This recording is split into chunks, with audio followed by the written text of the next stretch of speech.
Hello, Well, beautiful global people. hello. Two Chaps. Many cultures. How are you, Brett? I'm fantastic. It's Tuesday where too much culture is absolutely barely never enough. Another wonderful day in the neighborhood here in beautiful Chicago. What about Atlanta, hot Atlanta? Yes, it is hot, and I need to settle this for the record for once and for all. Only people that do not live in Atlanta call it Hotlanta. Ouch. Yeah, burn. And we'll have a guest later on this week who would hopefully confirm that. We'll have a fellow ATLian on this program later this week. So it is beautiful in Atlanta. It's a bit overcast, and yet it is humid, and yes, in high temperatures as would be expected during this time of the year. As it should be. Well, isn't that interesting? I used what I would perceive is like, I thought everybody used that term in Atlanta. So that was my outside perception. And of course, this week is about outside perceptions and our identity and how other people see us. And as you mentioned, we do have guests this week, and we do have one today. And I would like to introduce our wonderful audience to our wonderful guest. And we have Margaret Ohia-Nowak. Dzień dobry, pani. Witam serdecznie. Dziękuję bardzo. Witam. Dzień dobry. Hello, everyone. Congrats. Sure, leave me out of the conversation. Okay. Yeah. So where are you joining us from, Margaret? Please tell us where you are in this beautiful world. At the moment, I'm in the beautiful countryside near Lublin, which is eastern part of Poland, where I've been living for the past 5 years. And I come from Wrocław, which is the west part of the country. And this is now looking at Christian, a former German city, Breslau. Mm-hmm. So yeah, the weather is in Lublin is pretty nice as well. A little bit overcast, but sunny and good vibes. Good to see you both. Good vibes. I love that. Welcome and thank you for being on, Margaret. So help me again because I'm the ignorant German. Yes, it used to be called Breslau before my grandparents did something crucial and horrible. And what's the Polish name of the city? Wrocław. Wrocław? Yes, Wrocław. Wrocław. Okay, yeah, you're gonna teach me Polish after this show. It's such a hard language for me, at least. Okay. How many other languages, Margaret? Do you have any other thing beside Polish, beside English, and? Not really. Although I would love to speak Igbo, which is my origin. Half of my family is Igbo, Nigerian family. Unfortunately, I lived in Nigeria in my early childhood, but I didn't manage to learn Igbo because I went to a Nigerian school in Yoruba land, actually. So I would know a few words in Yoruba, but not really in Igbo. I was not raised in my father's land due to some personal reasons. My mom was a missionary doctor, medical doctor, working in a missionary hospital in Abeokuta, which is a western part of Nigeria, and that's why we were there. So, yeah. So I speak Polish, English, a little German from the high school and university, and a little Spanish. Yeah. Yeah. Oh, great. That's more than I do. So I'm already put to shame again here. All right. Good for me. Now, of course, my wife is Polish, and I've been to Poland many times, and it is one of those places where you don't see a lot of people that look like you, Margaret. It is. I remember my first trip. Actually, I thought it was fascinating. It was in Warsaw, and I couldn't speak any of the language at that point, but it was interesting. In Warsaw, there was this huge market, the Yarmark, but a huge one in the soccer stadium, and there were actually a couple of African these wonderful entrepreneurs that were there selling in the market. And it was just fascinating to me because I hadn't seen in Poland anybody with black skin or anything like that. And I thought, this is amazing, how these young men, young people would come here and just from their homelands and bring this wonderful entrepreneurial spirit. But even for the short time they'd been there, this Polish came out of them. It was like amazing, right? And I thought it was really fascinating. I spent all my time talking to these guys. And so for you, I mean, you've just kind of related, you come from Nigeria from a very early age. So, Christian asked you the question before we went live here, what do you identify? What is your identity, when people ask you? Because I was predominantly living in Poland, I guess, Polish is just my natural self-dominant culture, and I speak Polish fluently, and this is my first language, so to speak. So when I was 2.5 years old, we moved from Poland to Nigeria, but I was already speaking Polish, and this is the Polish language is something that really draws me to this culture, to Poland, and just to living in Poland. So I had been living in a few countries in European, and I also lived in the US for some time, but I always felt this longing for Polish language, and I am obviously aware that Poland is a predominantly white country, so which brings this question of identity into a focal point, because.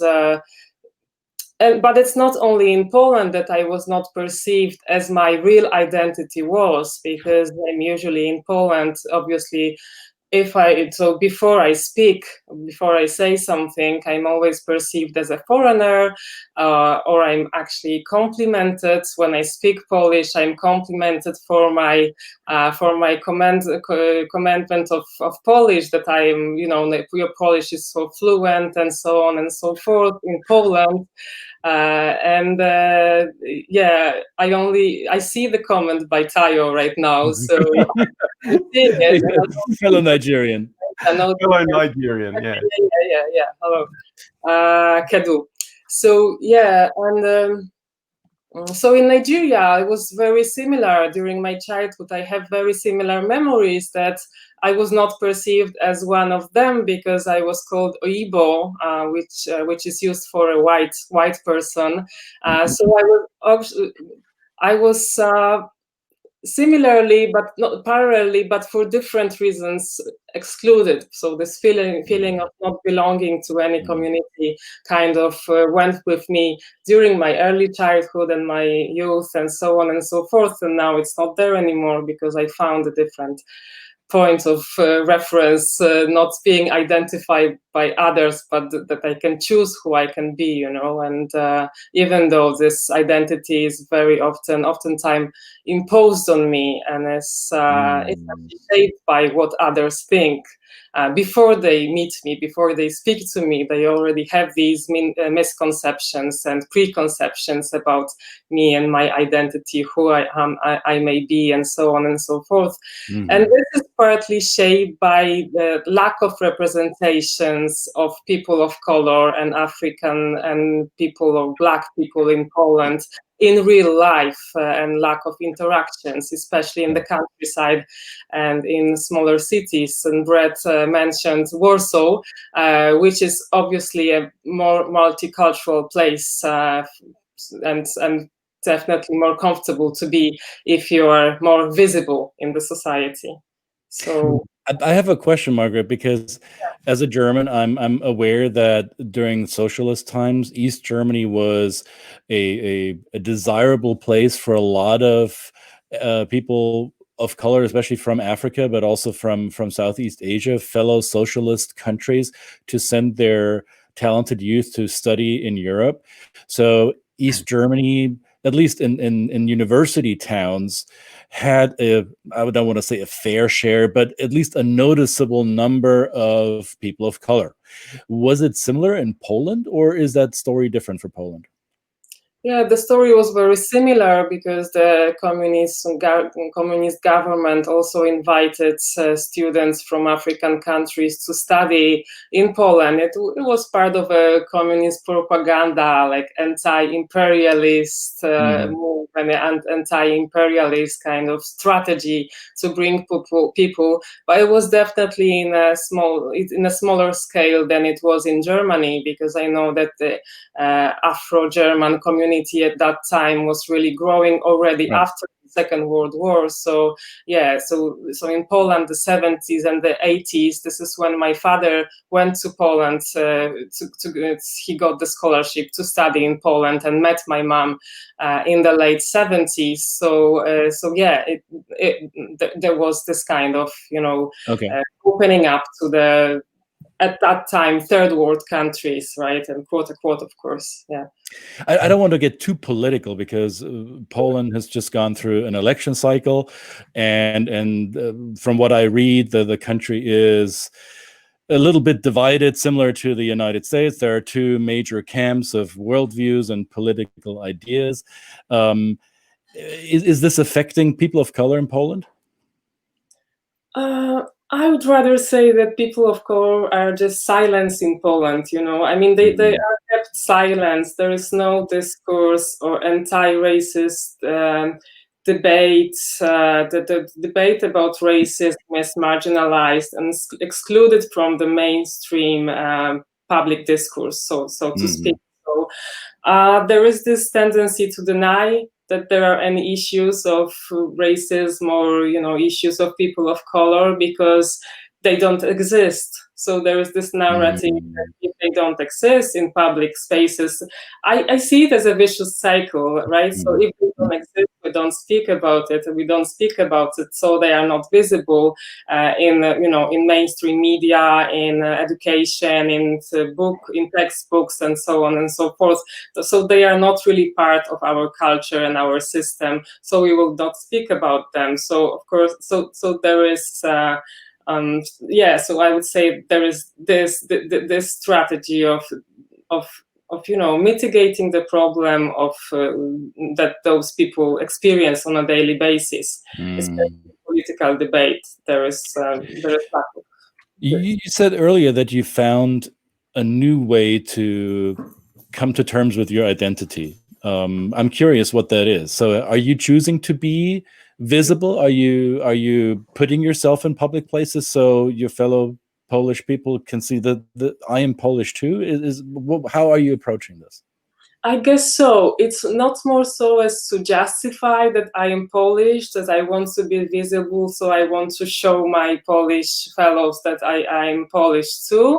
It's more so to just position myself as a Black woman or mixed race woman, that is a scholar, because I'm a scholar, I'm an activist, so I also bring this topic of racism to the forefront of the discussion. So I guess it's not really about this situation shaped my identity, but I used my identity in order to convey some message to the world also, but also to support and to encourage the Black communities in Poland that are not, the Black communities in Poland are also marginalized. There are no Black-led initiatives or organizations or things like that. So we are kind of trying to make the Black community in Poland maybe more coherent and more kind of collaborative as well. So saying that I'm actually identifying myself as a Black Nigerian or a Polish Nigerian, I'm making a stand towards the Black community here, and I'm actually not speaking about my Polish identity so much, because my language discloses my identity. Because when I speak, even if I speak English, you can hear that I don't have a Dutch accent or a German accent or an American or anything, so I have an Eastern European accent. So even though I was traveling, when I was traveling in other places, I would always be perceived as a person from that place to the moment I speak, and then there would be, oh, where are you from? So I would say I'm from Poland. Oh, Holland. So even abroad, people would not think that the person of color would come from Poland, right, or from this part of Europe. Yeah. Absolutely. And you've really taken the reins in your life. I mean, you are Dr. Margaret Novak. This is you're an academic, as you mentioned, and you do take your experience and bring it into teaching and passing on this knowledge. So in those circles, in those academic circles in Poland, how is there a difference between the way that you're perceived in those circles as well? Yes, definitely. Yes, Polish academia is very conservative, and I mean there is a difference in the sense that I am not, especially when I look, because I look at racism and the issues of racism in language and in discourse. Very oftentimes I'm not perceived as a person who will not be biased, who will be objective, who will have this kind of like very objective and along like a broad perspective on things. So I would be accused of being biased and accused of being kind of like partisan, very partisan person who one-sided arguments and so on and so forth. So and I'm also a woman, so I would say that this is something that is not common. I mean, not being a woman, but a Black woman in academia, and speaking about racism in Polish language. For Polish linguists, it's always very confronting, and Polish people do not like to be confronted, and they also don't like to, publicly criticize, self-criticize. It's a very, very I guess Polish thing not to be self-criticized, self-criticizing. You know what I mean? Like I don't want to admit that I'm doing something wrong, so I will be objecting what you're saying just for the sake of. I have a probably very German question, and it may come across as a little bit too direct for some, but knowing a little bit about European history, I do remember that Poland has for centuries been a victim of the big powers that neighbor it, whether it be Russia, whether it be Germany, whether it be Austro-Hungarian Empire. Poland was always sandwiched in between superpowers and often fell victim to the big military or economic dominance at its borders. So is that maybe a reason why there is not a lot of inward looking in Poland, that we don't throw accusations at ourselves because that's uncomfortable? We've been victimized for so long. Why would we victimize ourselves? Is that something that is present, or am I just imagining that? Yes, part of it for sure. It is not wanting to look at myself as an oppressor when I had been a victim for such a long time. But it's important also to remember that Polish society also had a long history of anti-Semitism, of xenophobia, and also of other isms, of other, classism, and so on and so forth. So. Part of it, yes, because it's always been an excuse, sort of. So we did not have colonies. There was no slavery here. We did not have colonies in Africa. There was no massive migration from African countries to Poland, and therefore we cannot be racist because we have no. There are no interactions with people of color in Poland. So, but this is kind of sustaining this white supremacy. So okay, I don't want to see at my color and my white privilege. This is very, very common in a lot of discussions, and this this comes up in many conversations that not only I have, but my friends who are white as well, with people that just do not want to see their unconscious bias, their unintentional sometimes, like kind of perception of the world. That puts them in a privileged position because of their skin color, even though when they migrate abroad, they are becoming these non-whites, right? Like sort of worse Eastern European migration. We spoke about it with Brett before the broadcasting about the Polish migrants who are so discriminatory against other minorities, ethnic minorities in the US, for instance. Yeah. Well, this is very insightful, and I think you're doing important work, Margaret. It's I can only imagine what it is like for a person of color in a country where you're such a minority without representation or without public recognition. It might be even more difficult, as Jane said here. In many countries where Black people are silent, especially when locals deny the existence of racism, this denial makes it even worse to speak up about the discrimination, right? So I applaud you for your persistence. I applaud you for your work. How do you say it clear, say it loud? I'm Black and I'm proud in Polish. Oh, well, this is the first time somebody's asking.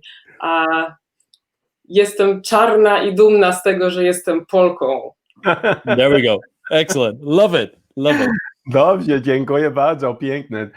No, so this is wonderful, and I know I think it's actually sad that we've got such a short period of time. I think this is actually potential of a bigger conversation, and again, we really appreciate your time, Margaret. Thank you so much for coming on for this short snippet.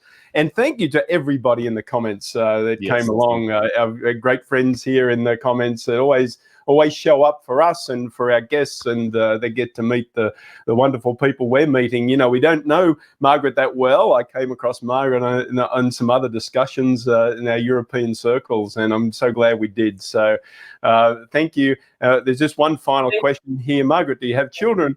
Or know of any in Poland, wondering how they are raised with multicultural and racial mixed identity? Yes, I'm a mother of my own personal daughter, so I have one children, and I know many. I know many multicultural and mixed race children in Poland, and people who raise children in this way. So work with these communities as well. Beautiful, wonderful. Well, thank you again, everybody. Any final thoughts, my good friend Christian? How do you say thank you? Dziękuję? Dziękuję. Dziękuję. All right, dziękuję, Margaret. Thank you, Margaret. And we will see everybody tomorrow again for our another episode and another special guest. Thank you for joining today. Put your comments and questions. You can do that after the episode. And we will see you tomorrow. Thank you, Margaret. See you. Thank you. Thank you.